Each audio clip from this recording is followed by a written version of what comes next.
In today's video, I'm going to share with you what it actually feels like when you're losing money. And if you are investing in yourself, in your business, in crypto, in stocks, in bonds, you're going to lose money at some point. And I want to break something down because there's a lot of YouTubers out there, there's a lot of people out there that will be telling you one thing when another thing is actually happening.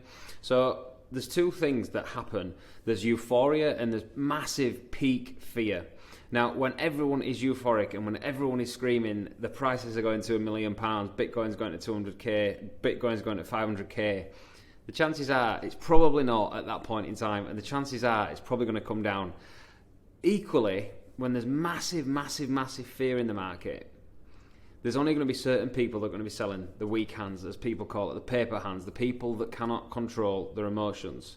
If you truly believe in something and you believe in it long term in terms of the timings that you're going to have, then why would you want to sell at a certain price on the promise, on the potential that actually it's going to go down even further and buy back? Now, if you can trade, amazing. If you can do that, absolutely brilliant. But what does it actually feel like when you're losing money? What does it actually feel like when, let's say you got one Bitcoin, for instance, or one Ethereum or 10 Ethereum, and you bought at, in fact, actually, I bought some Ethereum yesterday at the time of this recording, and it's gone down 3 or 4% today. Am I bothered? Not really. Would I have been bothered a year or 2 or 3 ago? Absolutely. I'd have been like, oh my god, I need to sell it. And then what you do is you sell it, and then you end up buying it back higher. Because I'm not in control of the market. The market's fairly well manipulated. Things happen. So what I'm saying is, unless you're trading, unless you've got a strategy to sell at a certain price and buy back lower, hopefully, what does it feel like? You've got to go through the emotions. But what you need to do to get through the emotions is have the strategy. But what I'm going to say here is watching money disappear from your account. Obviously, it's not a realised profit. Is one of the hardest things in the world to do. It's very difficult. In fact, it's awful. It's painful to watch money just disappear. Not disappear, but the value of your asset go down.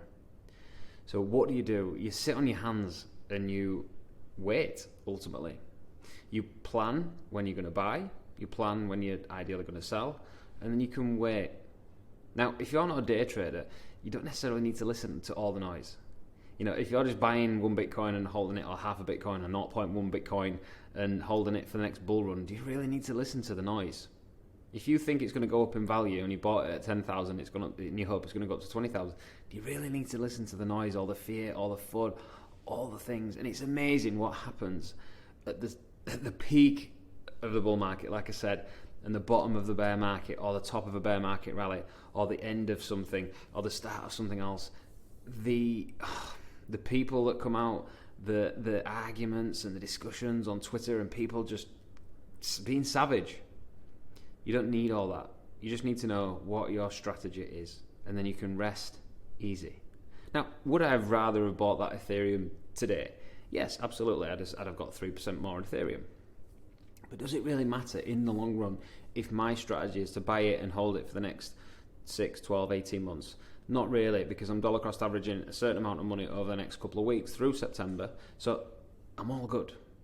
But you are going to get feelings in your stomach. You are going to get feelings of like, oh my god, what's going on? Oh my god, it's going to zero. Oh my god, you're going to get all these feelings, and you're going to want to sell, and that's what the market wants you to do. There's cycles, and the cycles there are people that are inexperienced that become experienced, that ultimately sell their assets to the people that are inexperienced the next time round. The world is one big Ponzi scheme. Everything that we do, we buy a house for a certain amount of money and we sell it to somebody else for said value. There has to be a buyer and a seller, and generally the most experienced are the ones selling to the inexperienced. It happens with cars, it happens with watches, it happens with houses, it happens with anything that's worth anything. You buy it, it goes up hopefully, and you sell it to somebody for a price. There has to be a buyer and a seller. Things are only worth what people are willing to pay.